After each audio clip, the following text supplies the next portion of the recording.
ಮಹಾಪ್ರಭು ಇಲ್ಲಿ ನೋಡಿ ಎಷ್ಟು ದೊಡ್ಡ ಕಟ್ಟಡ. ಶ್ರೀಲಂಕಾ ಅಂದ್ರನೆ ಯಾವ್ದೋ ಕಾಡು, ಅಲ್ಲಿಗೆ ಏನ್ ದುಡ್ಡು ಖರ್ಚು ಮಾಡ್ಕೊಂಡು ಹೋಗೋದು, ಇಂಡಿಯಾ ಪಕ್ಕನೇ ಅಲ್ವಾ ಅಂತ ಎಷ್ಟೋ ವರ್ಷದಿಂದ ತಲೆಯಲ್ಲಿ ಫಿಕ್ಸ್ ಆಗ್ಬಿಟ್ಟಿದೆ. ಆದ್ರೆ ರಿಯಾಲಿಟಿನೇ ಬೇರೆ. ಒಳಗೊಳಗೇನೆ ಇವರು ಸಿಕ್ಕಾಬಟ್ಟೆ ಇಂಪ್ರೂವ್ ಆಗೋಗಿದ್ದಾರೆ. ಈ ದೇಶನ ವಿಸಿಟ್ ಮಾಡೋದಕ್ಕೆ ಜೇಬಲ್ಲಿ 20,000 ರೂಪಾಯಿ ಇದ್ರೆ ಸಾಕು ಕಂಡ್ರೆ 3 nights 4 days ನೆಮ್ಮದಿಯಾಗಿ ಸೌತ್ ಶ್ರೀಲಂಕಾನ ಜಾಲಿ ಅಂತ ಸುತ್ತಾಡಬಹುದು. ನಾನಿರೋದು ಇನ್ನೇನಕ್ಕೆ ಆಸೆ ದೊಡ್ಡದಾಗಿದ್ದು ಜೇಬ್ ಚಿಕ್ಕದಾಗಿರೋರಿಗೆ ಹೇಗೆ ರಾಜನ್ ತರ ಶ್ರೀಲಂಕಾನ ವಿಸಿಟ್ ಮಾಡಬಹುದು ಅಂತ ತಿಳಿಸ್ಕೊಡ್ತೀನಿ. ಮೊದಲು ಸಬ್ಸ್ಕ್ರೈಬ್ ಮಾಡ್ಕೊಳ್ಳಿ. ಇನ್ನು ಪಕ್ಕದಲ್ಲಿರುವಂತಹ ಬೆಲ್ ಐಕಾನ್ ಪ್ರೆಸ್ ಮಾಡಿಲ್ಲ ಅಂದ್ರೆ ಟಣ ಅಂತ ಪ್ರೆಸ್ ಮಾಡಿ.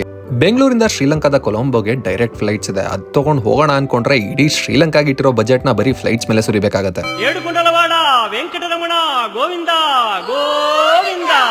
ತುಂಬಾ ರೇರ್ ಆಗಿ ಯೂಸ್ ಮಾಡುವಂತಹ ತಲೆನ ಉಪಯೋಗಿಸಿ ಬೆಂಗಳೂರಿಂದ ಒಂದು ಬಸ್ ಹತ್ಕೊಂಡು ಚೆನ್ನೈ ಬಸ್ ಸ್ಟಾಪ್ ಅಲ್ಲಿ ಇಳ್ಕೊಂಡು ಅಲ್ಲಿಂದ ಡೈರೆಕ್ಟ್ ಮೆಟ್ರೋ ಹತ್ಕೊಂಡು ಚೆನ್ನೈ ಏರ್ಪೋರ್ಟ್ ನ 800 ರೂಪಾಯಲ್ಲಿ ತಲುಪಿಬಿಟ್ಟೆ.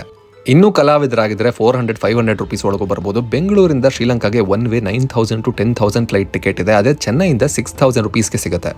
ಆದ್ರೆ ಬೇಜಾರೇನು ಅಂದ್ರೆ ಇರೋ ಬರೋ ಫ್ಲೈಟ್ ಎಲ್ಲ ಮಧ್ಯರಾತ್ರಿ ಇರುತ್ತೆ. ಹೆಂಗೆ ನಿಮ್ಮ ಎಕ್ಸ್ ನಿಮ್ಗೆ ವೇಟ್ ಮಾಡಿಸ್ತಿದ್ದಲ್ಲ ಹಾಗೆ ಈ ಫ್ಲೈಟ್ ಕೂಡ ನಿಮ್ಮನ್ನ ಪೇಷನ್ಸ್ ಚೆಕ್ ಮಾಡುತ್ತೆ. ಈ ದುಃಖದಲ್ಲಿ ಖುಷಿ ವಿಚಾರ ಏನು ಅಂದ್ರೆ ಚೆನ್ನೈ ಕ್ಯಾಂಟೀನ್ ಅಂತೂ ಸಿಕ್ಕಾಬಟ್ಟೆ ಚೀಪು. 70 ರೂಪಾಯಿಗೆಲ್ಲ ದೋಸೆ ಸಿಗುತ್ತೆ. ನಮ್ಮ ಬೆಂಗಳೂರು ಏರ್ಪೋರ್ಟ್ ಅಲ್ಲಿ ಇಷ್ಟು ಕಮ್ಮಿಗೆ ಸಿಕ್ಕದ್ ನೋಡೇ ಇಲ್ಲ. ನಿಮಗೆ ಗೊತ್ತಿದ್ರೆ ಕಮೆಂಟ್ ಮಾಡಿ ನನಗೆ ತಿಳಿಸಿ. ಅಂತೂ ಇಂತೂ ಯುಗಗಳೇ ಕಳೆದಂಗೆ ಆದ್ಮೇಲೆ ಫ್ಲೈಟ್ ಸಿಕ್ತು. ಏನಂದ್ರೆ ಇಲ್ಲಿ ಮಧ್ಯ ಸೀಟ್ನ ಬುಕ್ ಮಾಡಿದ್ದೆ. ಫ್ಲೈಟ್ ಖಾಲಿ ಇದ್ರೆ ವಿಂಡೋ ಸೀಟ್ಗೆ ಜಂಪ್ ಆಗೋಣ ಅಂತ. And guess what happen?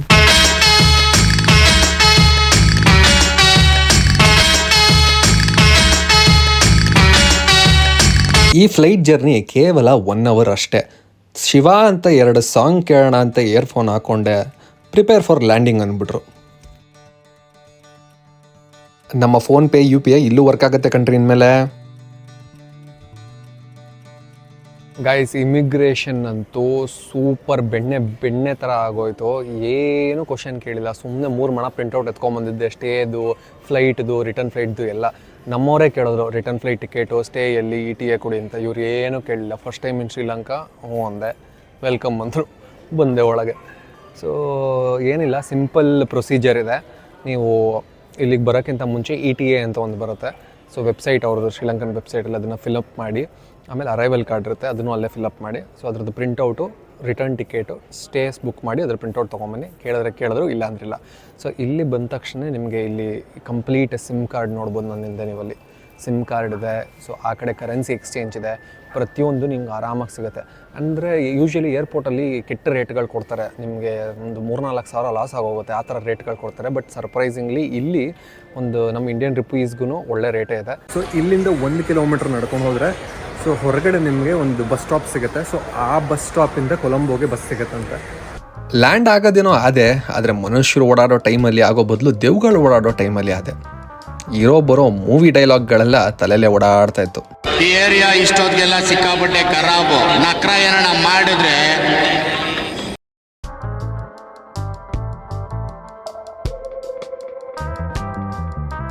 ನಮ್ಮಲ್ಲಿ ಕಸಿನೋ ಅಂದ್ರೇ ಭಯ ಪಡ್ತಾರೆ. ಇಲ್ಲಿ ಜೂಜಾಡಿ ಏನೇನಾಗುತ್ತೋ ಅಂತ. ಇಲ್ಲಿ ಓಪನ್ ಆಗಿ ಪಬ್ಲಿಕಲ್ಲೇ ಅಡ್ವರ್ಟೈಸ್ಮೆಂಟ್ ಇದೆ ನೋಡಿ. ಕೊನೆಗೂ ಒಂದು ಗೌರ್ಮೆಂಟ್ ಪಬ್ಲಿಕ್ ಬಸ್ ಸಿಕ್ತು. ಕೊಲಂಬೋಗೆ 1 hour ಜರ್ನಿ, 50 ರೂಪಾಯಿ ಟಿಕೆಟು. ನೋಡಕ್ಕೆ ಎಷ್ಟು ಜಾತ್ರೆ ಥರ ಇರ್ಬೋದೋ ಅದಕ್ಕೂ ಮೀರಿದ ಜಾತ್ರೆ ಥರ ಇತ್ತು.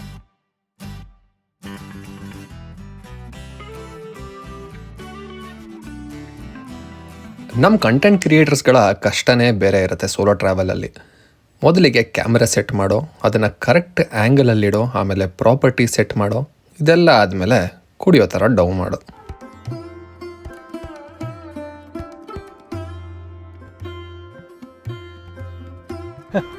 ಹೇಗಿದೆ ಜಾಗ? ಸಕ್ಕತ್ತಾಗಿದೆ ಅಲ್ವಾ? ಸೊ ನೀವು ನನ್ನಿಂದ ಏನು ನೋಡ್ತಾ ಇದ್ದೀರಲ್ಲ, ಇದೇ peta floating market. 2014 Sri Lanka government ಈ ಒಂದು ಜಾಗದ ಟೂರಿಸಮ್ನ ಇಂಪ್ರೂವ್ ಮಾಡೋದಕ್ಕೆ ಇದನ್ನ ಓಪನ್ ಮಾಡ್ತಾರೆ. ಇಲ್ಲಿ 90ಕ್ಕೂ ಹೆಚ್ಚು ಸ್ಟಾಲ್ಸ್ಗಳಿದೆ ಆಯಿತಾ. ಲೋಕಲೈಟ್ಸು ಕೂಡ ಬಂದು ಇಲ್ಲಿ ಒಳ್ಳೆ ಶಾಪಿಂಗ್ ಮಾಡಲಿ ಅಂತ. ಸೊ 90ಕ್ಕೂ ಹೆಚ್ಚು ಸ್ಟಾಲ್ಸ್ಗಳೇನಿರುತ್ತೆ ಅದನ್ನು ನೀರು ಮೇಲೆ ಈಕೋ ಫ್ರೆಂಡ್ಲಿಯಾಗಿ ಒಂದು ಬೇಸ್ನ ಸೆಟಪ್ ಮಾಡಿ ಅದ್ರ ಮೇಲೆ ಸೆಟಪ್ ಮಾಡ್ತಾರೆ. ಸೊ ಅದಕ್ಕಾಗಿ ಇದನ್ನು ಫ್ಲೋಟಿಂಗ್ ಮಾರ್ಕೆಟ್ ಅಂತ ಕರೆಯೋದು.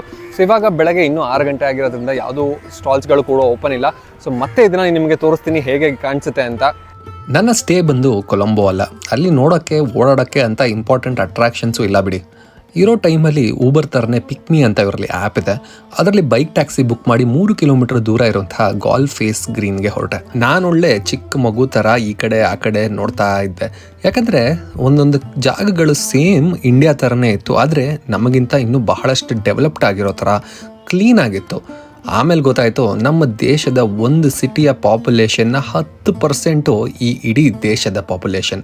ಕ್ಲೀನಾಗಿಲ್ಲದೆ ಇನ್ನೇನಿರುತ್ತೆ, ಜನ ಇದ್ರೆ ತಾನೇ ಗಲೀಜು ಮಾಡೋದಕ್ಕೆ.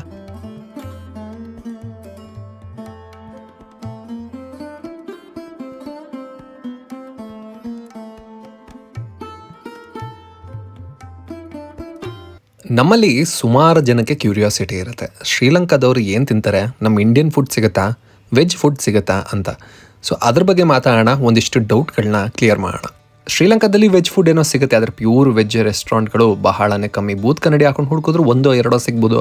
ವೆಜ್ ಫುಡ್ಡಲ್ಲಿ ನಮ್ಮ ಇಂಡಿಯನ್ ಫುಡ್ಡಲ್ಲಿ ಏನೇನು ಸಿಗುತ್ತೆ ಅಂತ ನೋಡೋದಾದರೆ ದೋಸೆ ಸಿಗುತ್ತೆ, ರೋಟಿ ಸಿಗುತ್ತೆ, ಆ್ಯಂಡ್ ದಾಲ್ ರೈಸ್ ಸಿಗುತ್ತೆ. ಇವರು ಅದನ್ನು ರೈಸ್ ಆ್ಯಂಡ್ ಕರಿ ಅಂತಾರೆ. ಬೆಳಗ್ಗೆ ಬ್ರೇಕ್ಫಾಸ್ಟ್ಗೂ ಕೂಡ ಇವರು ಈ ರೈಸ್ ಆ್ಯಂಡ್ ಕರಿ ತಿಂತಾರೆ. ಅದರಲ್ಲಿ ದಪ್ಪ ರೈಸು, ದಾಲು, ಅದ್ರ ಜೊತೆ ಚಟ್ನಿ ಪುಡಿ, 1-2 ಪಲ್ಯಗಳು ಸಿಗುತ್ತೆ. ಇವರ ಮತ್ತೊಂದು ಫೇಮಸ್ ಡಿಶ್ ಅಂದರೆ ವೆಜಿಟೇಬಲ್ ಕೊತ್ತು. ಅದನ್ನು ಕೂಡ ನೀವು ಟ್ರೈ ಮಾಡ್ಬೋದು, ಬಹಳನೇ ಅದ್ಭುತವಾಗಿರುತ್ತೆ. ಶ್ರೀಲಂಕಾದ ಟ್ರೈನ್ ರೈಡ್ ಸಿಕ್ಕಾಬಟ್ಟೆ ಫೇಮಸ್ಸು. ಇರೋ ಬರೋ ಫಾರಿನರ್ಸ್ ಎಲ್ಲ ಬಸ್ಸು, ಪ್ರೈವೇಟ್ ಟ್ಯಾಕ್ಸಿ ಬಿಟ್ಟು ಈ ಒಂದು ಟ್ರೈನ್ ರೈಡ್ ಎಕ್ಸ್ಪೀರಿಯನ್ಸ್ ಮಾಡೋದಕ್ಕೆ ತುದಿಗಾಲಲ್ಲಿ ನಿಂತಿರ್ತಾರೆ. ಅದಕ್ಕೆ 1 ವಾರ ಮುಂಚೆ ಬುಕ್ ಮಾಡೋಕ್ಕೆ ಹೋದ್ರು ಸೋಲ್ಡ್ ಔಟ್. ನನ್ನ ಲೆಕ್ಕಗೆ ಆರಾಮಾಗಿ ಸಿಕ್ತು, ಸ್ವಲ್ಪ ಜಾಸ್ತಿ ಪೇ ಮಾಡಬೇಕಾಯ್ತು. DDLJ ಶಾರುಖ್ ಖಾನ್ ಥರ ಟ್ರೈನಲ್ಲಿ ಯಾವ ಜಾಗಕ್ಕೆ ಹೋಗ್ತಾಯಿನಿ, ಯಾವ ಜಾಗ ಇದು, ಇಲ್ಲಿ ನೋಡೋದಕ್ಕೆ ಏನೇನಿದೆ, ಎಷ್ಟು ಖರ್ಚಾಗುತ್ತೆ, ಅದೆಲ್ಲ ಹೋಗಲಿ. 20,000 ರೂಪಾಯಿ ಒಳಗೆ 3 nights 4 days ಪ್ಯಾಕೇಜ್ ನಿಜವಾಗ್ಲೂ ಕಂಪ್ಲೀಟ್ ಆಗುತ್ತಾ, ಅಥವಾ ಯಾವುದೋ ನಮಗೆ ಗೊತ್ತಿರೋ ಚಿಟ್ ಫಂಡ್ಸ್ ಥರ ಮೋಸ ಮಾಡಿ ಓಡೋಗ್ತಾರ? ಚಿಟ್ ಫಂಡ್ಸ್ ಥರ ಮೋಸ ಅಂತೂ ಆಗಲ್ಲ, ಯಾಕಂದರೆ 3 nights 4 days ನಾನೇ 20,000 ರೂಪಾಯಲ್ಲಿ ಕಂಪ್ಲೀಟ್ ಮಾಡಿದ್ದೀನಿ. ನಾನೇ ಅದಕ್ಕೆ ಪ್ರತ್ಯೇಕ ಸಾಕ್ಷಿ. ಮುಂದಿನ ವಿಡಿಯೋದಲ್ಲಿ ನೀವು ಎಂದು ನೋಡಿರೋದಂಥ, ಕೇಳಿರೋದಂಥ ಈ ರೀತಿಯೂ ಜಾಗ ಇದೆಯಾ ಶ್ರೀಲಂಕಾದಲ್ಲಿ ಅನ್ನೋ ಜಾಗಗಳನ್ನ ನಿಮಗಾಗಿ ತರ್ತೀನಿ.